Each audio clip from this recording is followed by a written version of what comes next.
So could you move to the next slide now?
Okay. Now we look at how we can derive the move from individual to market demand curves.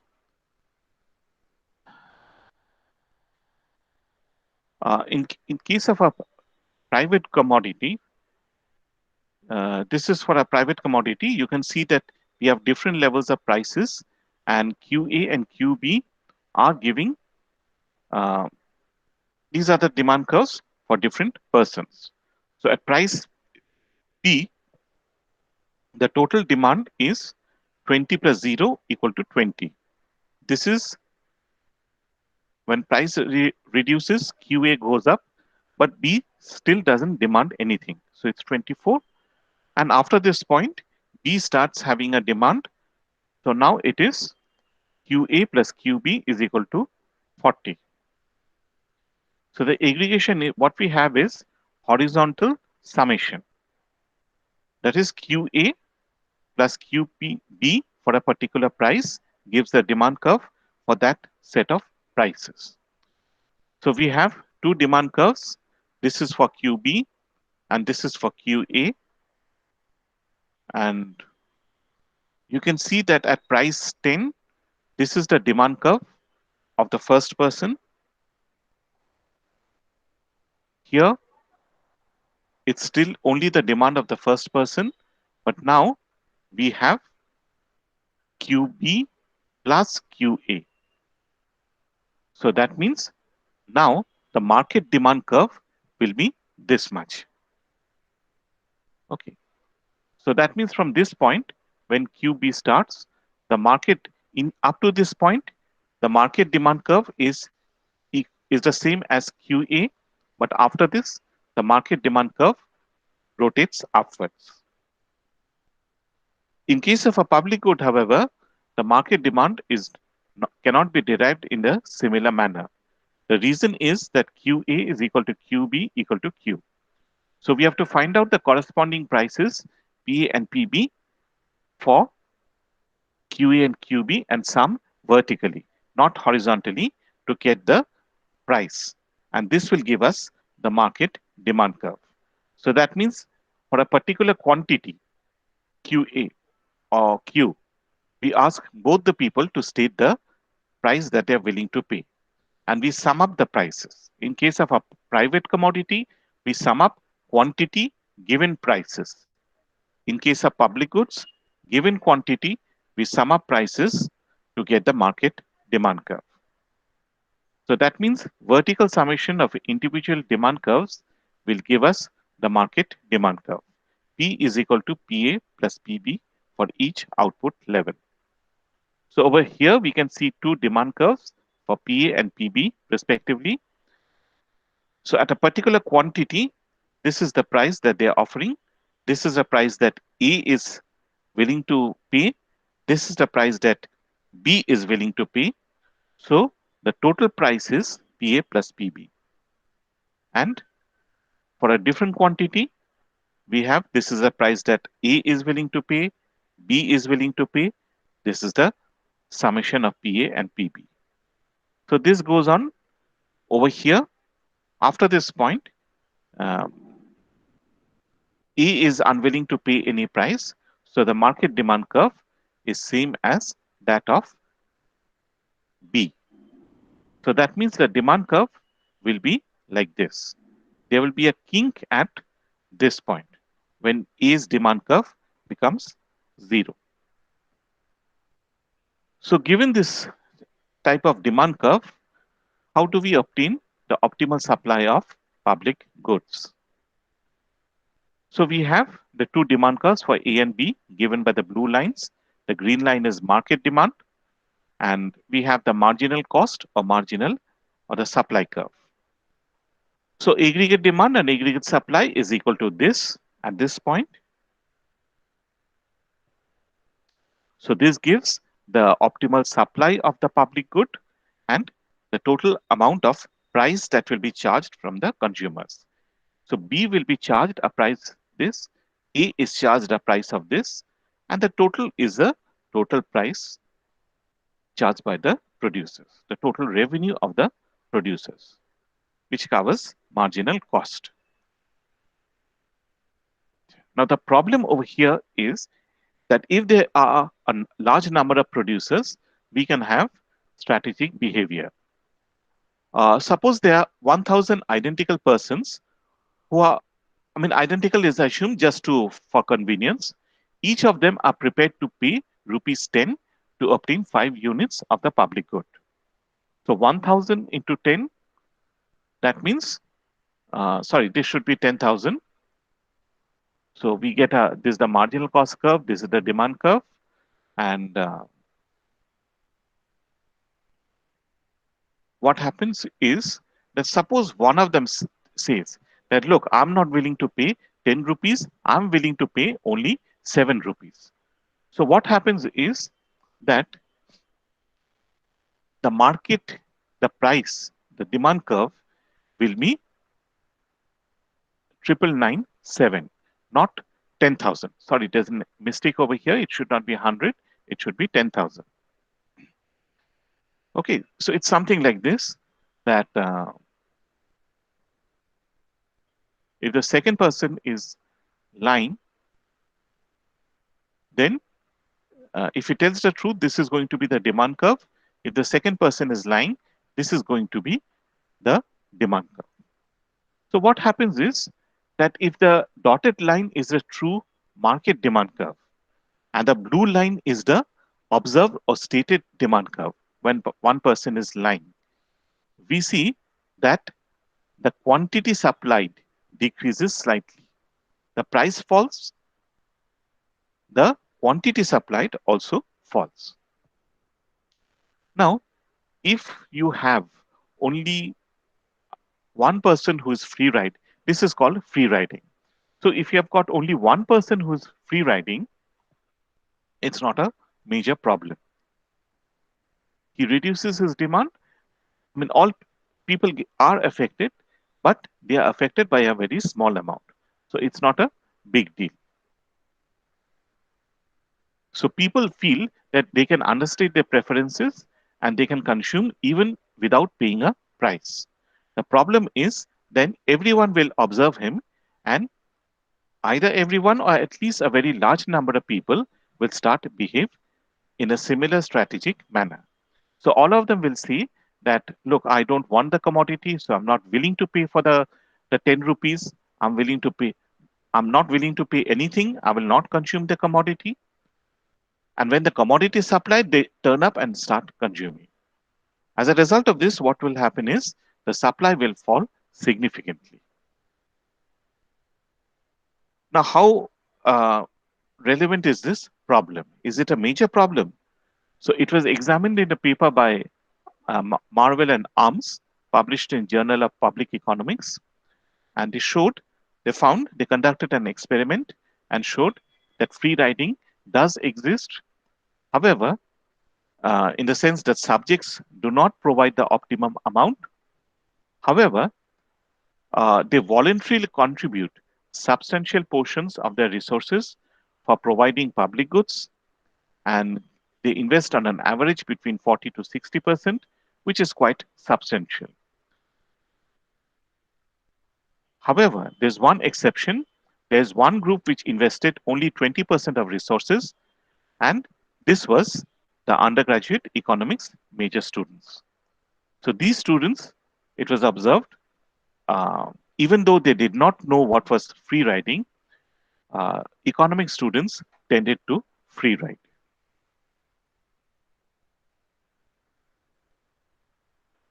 Okay.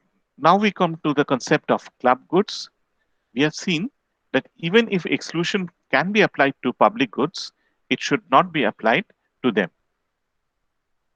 The reason is that there's no congestion externalities. So if you restrict one people from consumption, you are reducing his utility, but other people are not benefiting. Now, suppose congestion externalities apply. In that case, we should restrict use. It is possible to form clubs and only members will use the public good. So Buchanan was the first economist to show how um, club goods provided uh, could be provided optimally. Uh, the second most important work in the context of club goods was by Tybalt, and his paper led to the so-called Tybalt hypothesis. Basically, the core of this hypothesis is that similar persons will club together and form a club. So he takes the example of civic services like electricity, sanitation, and so on. Uh, the, he considers a community comprising heterogeneous individuals. They differ in their preferences for civic services and ability to pay. The city is divided into wards. Each ward offers a vector of civic services for a price. Residents can relocate without cost. The result is that similar individuals will reside together and form distinct or similar zones. So the Tybalt hypothesis was used to justify zoning in US cities. Common property resources. This is another type of public goods or another categorization.